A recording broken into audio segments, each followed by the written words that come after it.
یہاں ضمناً ضرور عرض کروں گا کہ کیونکہ میرے مخدوم نے ان کا ذکر بڑے اچھے پیمانے سے کیا ہے۔ حضرت مخدوم پاک رضی اللہ تعالیٰ جونپور کے گرد و نواح کے اندر تشریف فرمائے۔ میری گفتگو سمجھ میں آ رہی ہے نا؟ ہاتھ اٹھا کے بتائیں سمجھ میں آ رہی ہے نا؟ ماشاءاللہ تشریف فرمائے۔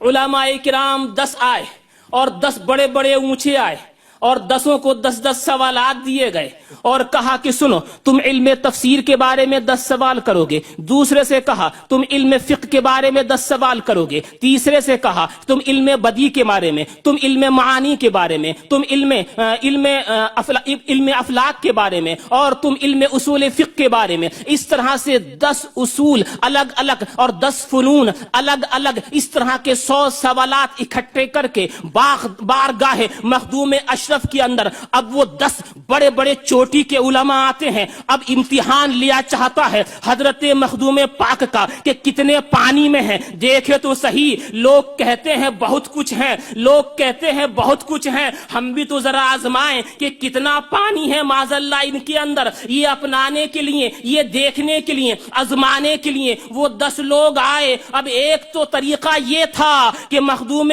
پاک سارے سوالوں کے جواب خود دے دیتے، ایسا نہیں کیا، کہا ایسا کرتے تو ہماری ذات ظاہر کہاں ہوگی، ہم تو کچھ اور طریقہ اپنائیں گے۔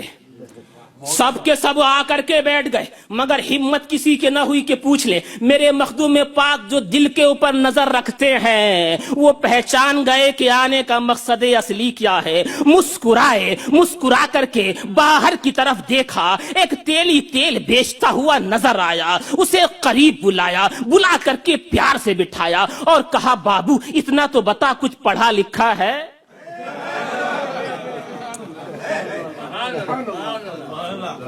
میں نے کہا حضور یہ پہلے سے کیوں پوچھ لیا؟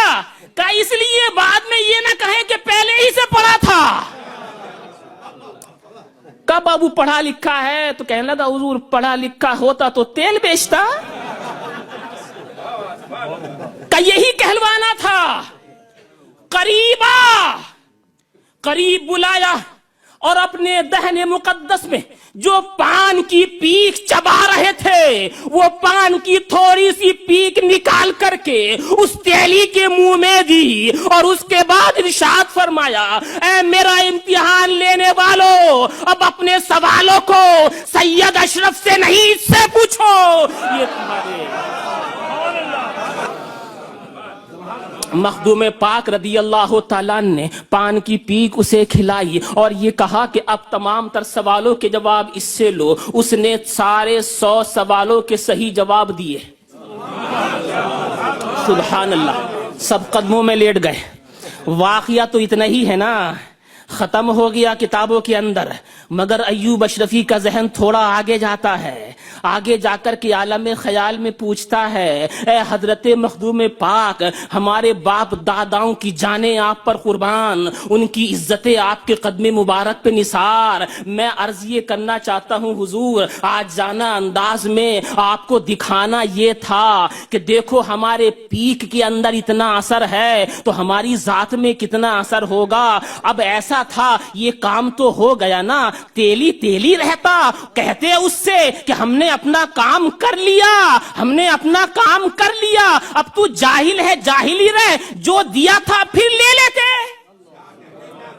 حضور دے کے لیا کیوں نہیں؟ اب یہ اگلا جملہ آپ کی سب کی نظر کرتا ہوں۔ سارے علماء کرام تشریف فرمائے ہمارے، اگر سمجھیں تو واقعی میں یہ نظر کرتا ہوں آپ کی۔